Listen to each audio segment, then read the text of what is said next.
Select the point that lies in the solution.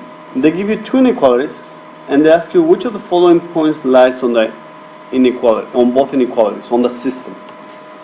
Now, one way of doing it is to graph each one and see which point is shaded by both inequalities. But because they give you an x and a y, it'll be easier or faster to be able to just plug them in. You just have to be a bit careful. So for letter A, we have 8x minus 2y is greater than negative 9. And it needs to give you a true value for both. So we have for the x is negative 3 and the y is negative 7. We have negative 24 plus 14, is that greater than negative 9? Is negative 10 greater than negative 9? No. Negative 10 is not greater than, negative 10 is less than negative 9.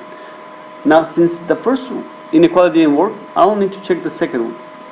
But you do want to organize your work, just because in case you make a mistake, you can always go back and see if you can find a mistake. You don't have to rework the whole problem.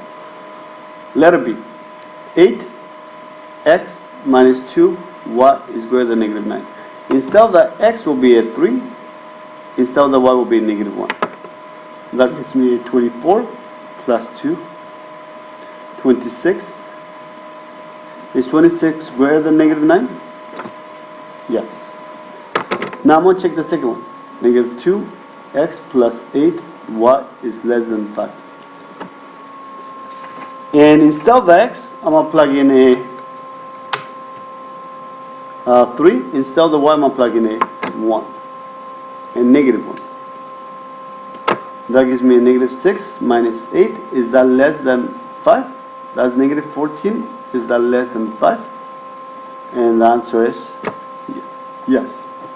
So therefore your answer is letter B. Remember, it has to give you a true value for each of the inequalities.